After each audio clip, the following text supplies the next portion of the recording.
Donc ce camp de concentration a interné au tout début, à partir de février 1939, des républicains espagnols, 20 000 en tout, de février à septembre 1939.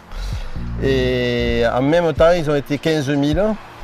Donc en fait, c'était la plus grosse concentration de population en Ariège à l'époque.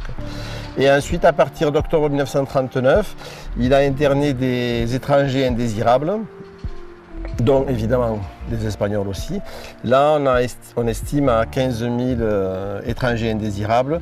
Donc d'octobre 1939 au 30 juin 1944, date où le camp est vidé par le dernier convoi de déportation. Et sur les 35 000 personnes qui ont été internées, nos recherches nous permettent de dire qu'il y en a eu 6 226 déportés vers les territoires du Troisième Reich, vers l'Italie, vers les camps de concentration en Algérie, Algérie française mais déportation quand même, et ensuite il y a eu des retours forcés vers l'Espagne franquiste de Franco.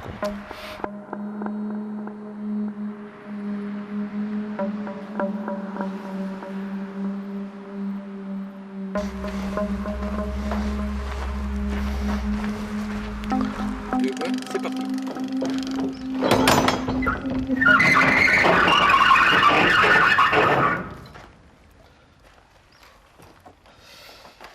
Et voici ce wagon donc, qui est un wagon symbole de la déportation, qui n'a pas servi à déporter des personnes, mais on voulait un wagon qu'on appelait chevaux 8, hommes 70, où on entassait les déportés, quoi. Et mon père a connu une déportation lui aussi dans ce genre de wagon depuis le Vernet. Il a eu la chance de s'évader à Lyon grâce aux cheminots, de rejoindre la résistance et de finir sergent FFI jusqu'à la libération de Lyon. Et ensuite, il est revenu sur Pamiers.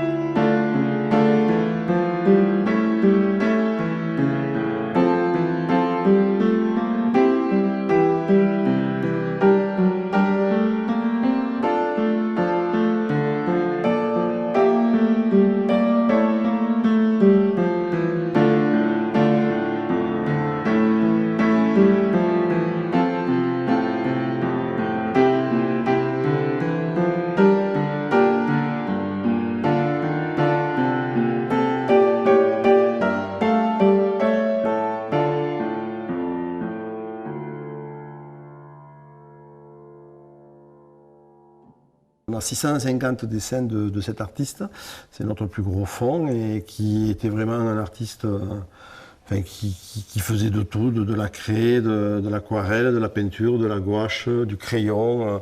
Il avait vraiment un talent fou, quoi. Et donc il a fait un reportage sur la survie dans ce camp de concentration, avec des portraits aussi. À l'origine, il est caricaturiste. Et ce qui ressort de ces œuvres-là, c'est la tristesse, le désespoir qu'il y avait dans ce camp de concentration. On parle souvent à juste titre des souffrances physiques. Bon, dans ce camp de concentration, la principale cause de mortalité, c'est que les internés crevaient de faim.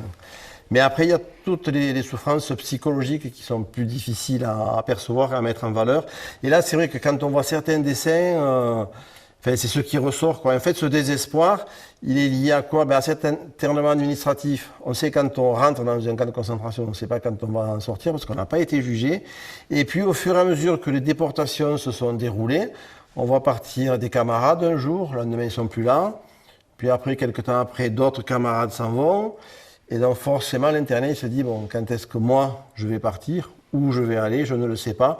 Et c'est vrai que c'est ce côté d'incertitude de la vie qui devait être terrible, en plus des souffrances physiques, la malnutrition, le manque d'hygiène et tout ce qu'on veut, quoi.